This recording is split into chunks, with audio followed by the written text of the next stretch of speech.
السلام عليكم ورحمة الله وبركاته. ازيكم يا حبايبي؟ عاملين ايه؟ رب دايما تكونوا بخير وفي احسن حال ان شاء الله. ما تستغربوش انا صوتي منبوح كده وصحي، يعني نمت صحيت لقيت نفسي كده بالمنظر ده، وبقالي يومين ما عملتش اي فيديوهات عشان صوتي كان رايح خالص، وكل ما اجي اتكلم مفيش مش باين مني اي صوت خالص. المهم كده قلت بقى ايه، اصلي على النبي كده واشرب حاجات دافيه كده واقوم اعمل لكم الفيديو ده. هعمل النهارده بانيه، وهعمل بانيه بقى يعني بطريقه جديده حلوه تعجبكم جدا وسهله، من غير ما تبهدلي المطبخ بتاعك ومن غير ما تبهدلي كذا طبق في المطبخ، وزي ما بتشتكوا كده وتقعدوا تقولوا انا ببهدل الاطباق وببهدل المطبخ لما بعمل بانيه. هعمل بانيه وهعمل مكرونه اسباجيتي. صلى على النبي كده، اللهم صل وسلم وبارك على سيدنا محمد. يلا اشتركي معايا في القناه، ومرحب بالناس الجديده اللي دخلت عندي امبارح، مرحب بكم من كل الدنيا. يلا نورتوني وشرفتوني. ادخلوا بقى حطوا لايك على الفيديو عشان يترفع، واشتركوا عندي في القناه الناس الجديده اللي ما اشتركتش تشترك. وبرضو عشان تكونوا عارفين انا بعرف ان الفيديو عليه مشاهده لحد الاخر او لا. عايزاكم كده يعني مادام هتدعموني وتقفوا معايا، ادعموني لحد الاخر وشوفوا الفيديو حتى لو نصه. تمام؟ يعني ممكن تجري الفيديو وتشاهديه كامل. تمام؟ عشان ده بيرفع معايا من القناه. هنا بقى كده بنصلي على النبي كده اهوت، ونشتغل بقى في المطبخ، وهنعمل ريفيو عن الغسالة بتاعة الأطباق. ومش هنسى حبيبتي اللي كلمتني عن غسالة الهدوم، هعملك فيديو مخصوص ان شاء الله. يلا حطي لايك ويلا بينا. هنا بقى كده جبت حلة وحطيت فيها مية عشان تغلي عشان نسلق المكرونة. تمام؟ بس قطعتها كده انصاص عشان ايه، ما تبقاش طويلة قوي وولادي يعرفوا ياكلوها يعني. المية غلت كده، حطيت فيها ملح، حطيت فيها زيت، احط بقى ايه بقية المكرونة كلها. يا رب بس يكون صوتي واضح عشان انا خلاص مش قادرة يعني. ربنا يبارك فيكم يا رب ويحفظكم بحق جلالة النبي. وبحب اشكر حبيبة قلبي اللي من السويد اللي دخلت لي امبارح وعلقت عندي وعجبها محتوى الفيديو بتاعي. وبحب اشكر الناس اللي من يعني من الاردن ومن المغرب ومن السعودية ومن الجزائر. يا رب ما اكونش نسيت حد، عشان دول بس اللي انا فاكرة العلم بتاعهم واللي هم يعني حطوه مع التعليق بتاعهم. ربنا يبارك فيكم يا رب ومن كل الدنيا. يا رب ما اكونش نسيت حد، اي حد دخل عندي ربنا يبارك فيه يا رب. هنا بقى كده بشرت بصلايه وسلقت كمان مكرونه صفيتها. هنا البشر بتاع البصل ده هاخده كده اصفيه، احط الميه بتاعته هنا في البانيه. تمام؟ عشان اعمل بانيه بقى كده حلو وشويه مكرونه حلوين. الميه هي بس انا بوريها لكم كانت هتقع مني. ده التفل بقى برضو مش هرميه، تفل البصل مش هرميه، هعمل بيه مكرونه، يعني هعمل مكرونه بالبصل. هنا بقى خدت كل البانيه حطيته كده في الطبق دهوت. اوريكم بقى انا بعمل ايه خلطه حلوه جدا وسهله. بصوا يعني مفيش بقى بهدله ولا دربكه في المطبخ ولا كذا طبق يتوسخ ولا الكلام ده خالص. يعني شوف الفيديو معايا للاخر، لان انا بعرف ان الفيديو بيتشاف الاخر او لا. هنا بقى حطيت معلقه صغيره ملح، وحطيت كركم، وحطيت فلفل اسمر وبهارات فراخ. تمام؟ حطيت معلقه كركم عشان تخلي لونها حلو كده، وحطيت معلقه فلفل اسمر، وحطيت معلقه ملح، حطيت معلقه بهارات فراخ عشان يبقى طعمها جميل كده. هقلبها في بعض بقى كده، هو زي ما انتم شايفين اهو. هسيبها بقى شويه لحد ما اخلص كام حاجه كده. هنا البصله اتحمرت معايا، حطيت عليها الصلصه، علي بقى النار عليها واقلبها كده واقفل عليها لما ايه تتسبك براحتها. ما تنسيش بقى ايه تحطي لايك على الفيديو عشان يرفع من الفيديو بتاعي. هنا بقى كان متبقي شويه صلصه، حطيت في الميه كده وقلبته عشان ايه ما يبقاش في الشفشه يعني في صلصه او كده. اسيبه بقى كده ايه يتسبك، ارجع الحله دي ورا وهجيب حله تانية عشان قصدي الطاسه بتاعت القلي عشان اقلي البانيه. هوريكم هنا بقى انا حطيت بيضه واحده بس، والله مش بخلي يعني، بس انا ما بحبش البيض كتير في البانيه، وكمان بحب اعمله بطريقه سهله كده. يعني زي ما انتم شايفين بعمله كده، انا حطيت البيضه هنا اهوت، اقلبه كده اهوت كويس جدا. يعني مش بصوا انا عملته مره او مرتين في القناه بالطريقه المعتاده اللي انتوا عارفينها، اللي انا بحط البيض في طبق والفيجيتار في طبق واخد من هنا واحط هنا. لا دي اسهل وجميله والخلطه بتاعته ما تفكش. كمان ما لقيتش عندي فيجيتار، عملت خلطه فيجيتار حلوه قوي. دوت حطيت كوبايه دقيق صغيره، عليها كوبايه دقيق ذره، حطيت ملح، حطيت اللهم صل على النبي حطيت معلقه بهارات فراخ عشان طبعا دي هتبقى من الفراخ.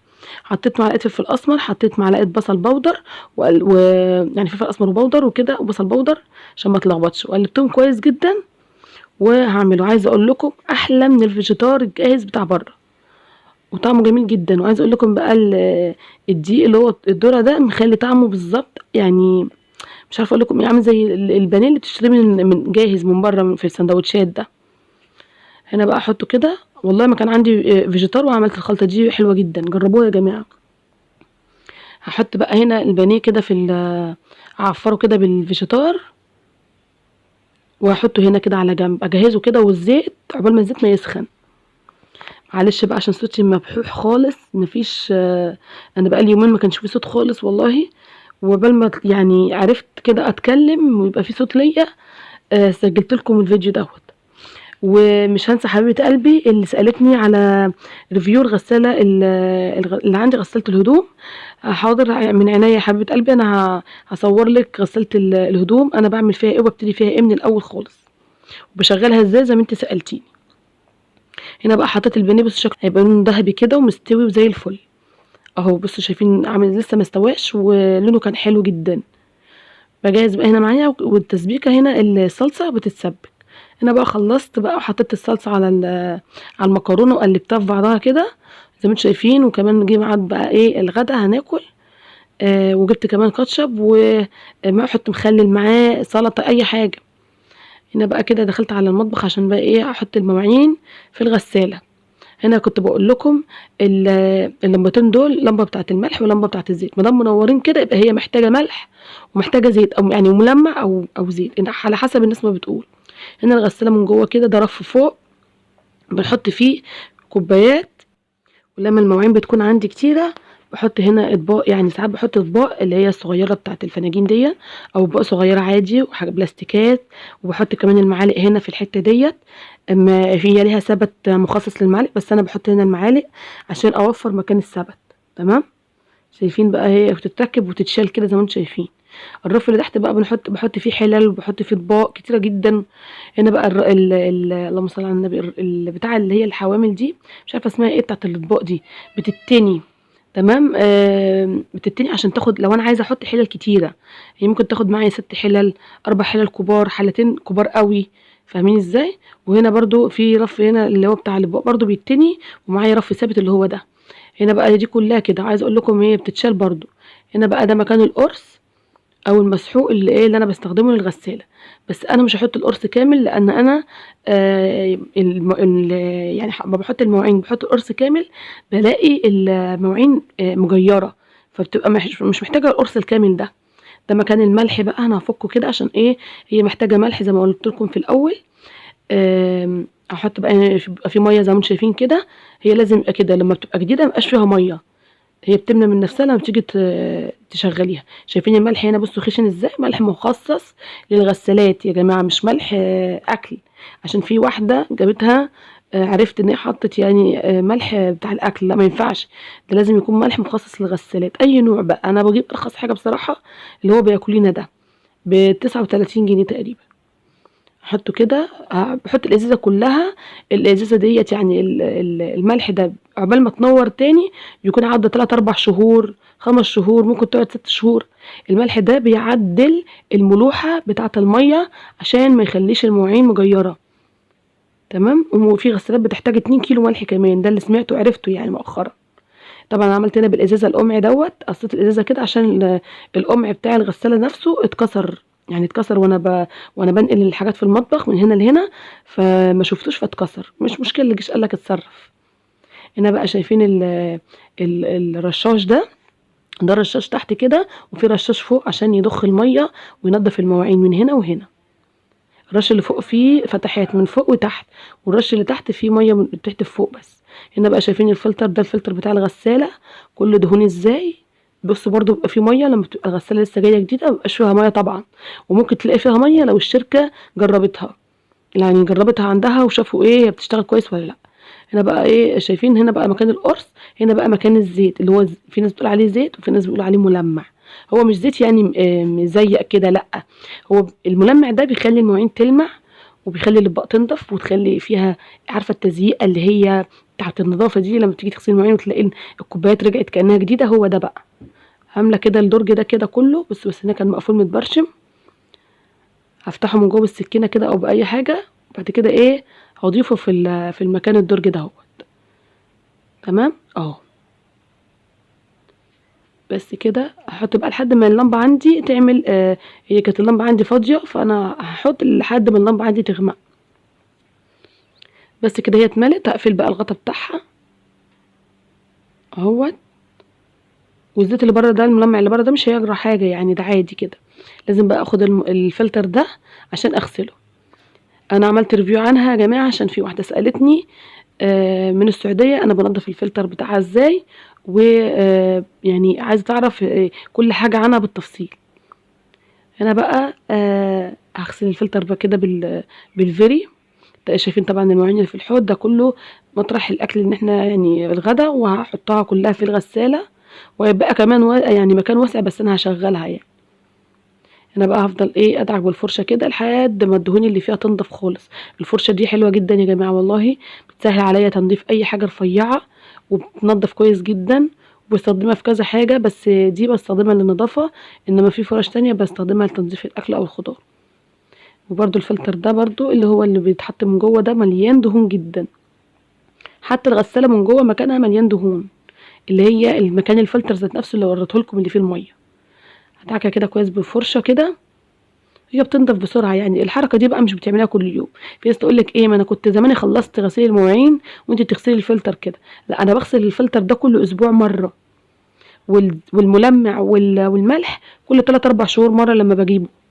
لو الميه عندي حلوه، لو الميه يعني عندي حلوه مش مملحه، الملح والملمع بيقعد عندي كتير.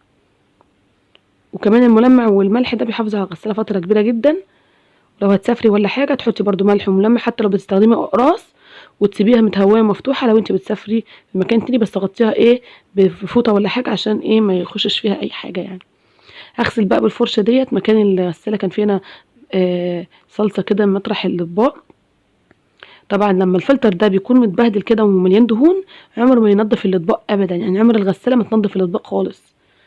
تمام. هنا بقى زي ما انتم شايفين انا حطيت، طبعا مضطره احط الحاجات اللي انا غسلتها في الميه المتعكره دي. كده كده اول ما اشغلها الميه دي هتتسحب خالص، اول ما اشغلها الميه دي هتتسحب وتملى من نفسها ميه نضيفه خالص.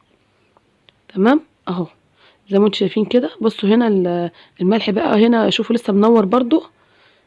هوريها لكم بعد كده ان هي ايه بعد ما الملح والملمع استقر فيها، بقت اللمبتين طفوا.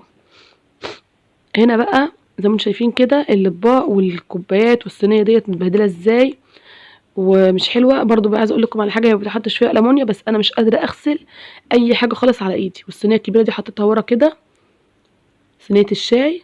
وهنا بقى طبعا عشان اوريكم هنا ان انا حطيت نص القرص مش قرص كامل، والملمع مكانه نوت زي الفل كده. بصوا اوريكم حاجه اهي طفت. شايفين قبل ما حطيت بس رصيت المواعين اللمبتين طفوا، يبقى كده هي مليانه وزي الفل كده. ادتني الاشاره ان هي اتملت والملح اللي فيها كافي والملمع اللي فيه كافي. هنا بقى شغاله على الساعه ونص اهو. ادوس على الزرار كده ده. دي مراحل بقى التشغيل. كل مرحله بتاخد وقت مع نفسها كده، تفضل تنظف مرحله الضخ فوق، مرحله الضخ تحت، الرشاش اللي تحت والكلام ده. هنا بقى خلصت خالص، وطبعا انا هوتها يعني سبتها تتهوى من البخار اللي فيها. شايفين انا بقى حطيت كمان الفرشه بتاعت اللي انا نظفت بيها، والمصفى بتاعت اليانسون او الحلبة، ونضفت بقى الحاجات دي كده. بس ما شاء الله نضيفه ازاي، ما شاء الله. اذا في استطاعتك تجيبيها هاتيها، مريحه جدا وحلوه جدا في رمضان والعزومات يعني، مريحه ما شاء الله جميله. وفي دلوقتي عروض كتيره جدا لان سعرها ايه نزل يعني، سعرها مبقاش غالي زي الاول. في غسالات بتتراوح حسب نوعها من اول 4000 جنيه لحد 9000 او 10000 جنيه حسب نوعها يعني. اريستون، تورنيدو، اسمها ايه اللهم صل على النبي يعني، دي نوع ريم اللي هي يونيفرسال، اللي خلاص الشركه دي مبقتش تنتج تاني من الغسالات دي هي. شايفين بقى هنا الالمونيا ده كازارولا كده المونيا، وريتها لكم انا حطيتها وعملت ازاي. هنا اغمقت، هي نطفت كل حاجه بس غمقت. ودي الطاسه بتاعت البيض والاطباق هنا بوريها لكم ان هي نطفت. بصوا شايفين بتلمع ازاي. انا بقى خلاص خلصت، هشيل بقى الرف اللي فوق دهوت وخلاص كده الفيديو بتاعي خلص النهارده، بإذن الله الفيديو اللي جاي هيعجبكم جدًا. تابعوني، مع السلامة في حفظ الله. ما تنسوش الاشتراك في القناة لو بتشوفيني أول مرة.